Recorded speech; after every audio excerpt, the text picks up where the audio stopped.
Today, we are going to build your perfect workout, literally from the ground up.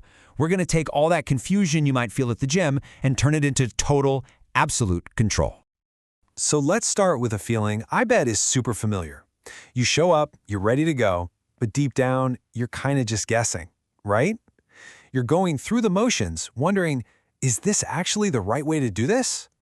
Okay, before we get into the good stuff, let's get a key term on the table: mechanical resistance exercise. I know, it sounds super technical, but it's really just the sciencey way of saying lifting weights or using machines, anything where you can measure the resistance and make it tougher over time.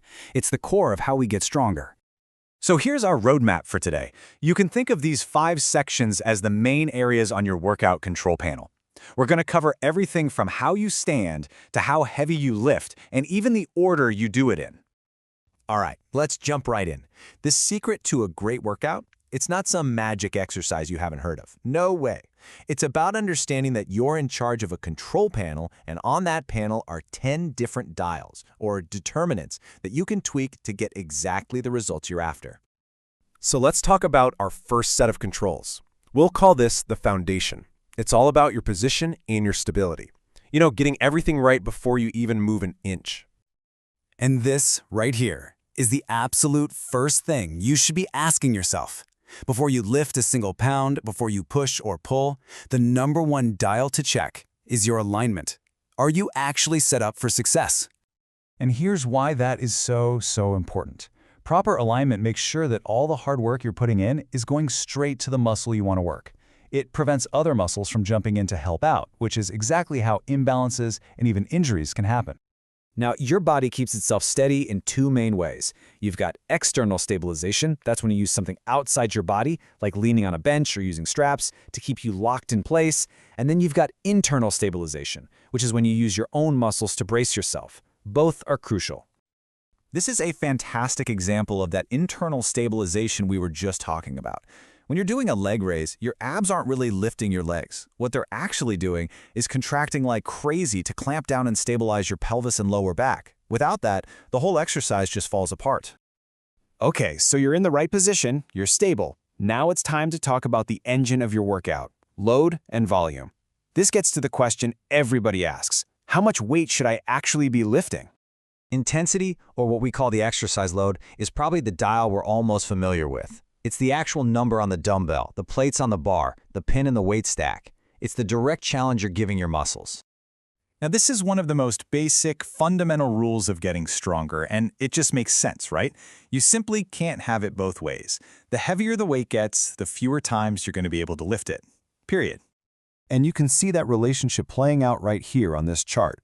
For a lot of people, a weight that's about 75% of their max effort usually lets them get around 10 reps. But crank that up to 90%, well, now you're probably only going to get 4 or 5. And let's not forget the other half of the engine, volume. See, it's not just about how heavy you lift in one set. It's about the total amount of work you do.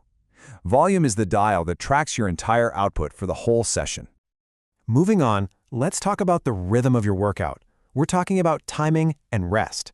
And it turns out the time you spend not lifting is just as important as the time you spend lifting. This table lays out a pretty simple but really critical rule of thumb. The more intense the set, the heavier you're lifting, the more time your muscles need to recover for the next round. Don't shortchange your rest, especially on those big, heavy lifts. And beyond just resting between sets, you've got these other big picture dials you can turn. Like, how many days a week are you training? How long are you going to stick with this specific program? And even how fast or slow are you moving the weight? Every single one of these changes the outcome. Okay, we're at the final part of our control panel, strategy. This is all about being smart with the order you do things in and the specific type of contraction you're asking your muscles to perform. The sequence of your exercises makes a huge difference. Think about it. You want to tackle the most demanding stuff, like heavy squats or presses that use big muscles, right at the beginning when you're fresh. You save the smaller, more isolated exercises for the end. You know, every single rep you do has 2 parts. There's the concentric part, that's the lifting, when the muscle shortens. And then there's the eccentric part, that's the lowering, where the muscle lengthens under control. And a little insider tip for you, that eccentric phase, the controlled lowering, is often where a ton of muscle growth gets stimulated. And finally, the last dial is about choosing your mode based on your goals. Are you here for pure strength? That's anaerobic work. High intensity, fewer reps. Or are you training for endurance, to be able to go longer? Well, that's aerobic work. Lower intensity over a longer period. So, let's put this all together into a simple checklist you can run through before every workout. It covers all the bases, from warming up properly and making sure you're stable, all the way to cooling down. It's your recipe for a safe and really effective session. The big takeaway here is this. You have the blueprint now. You understand the 10 levers that are on your personal control panel. You can officially stop guessing and start designing. You are the operator. You're in control. And that really just leaves us with one last big question.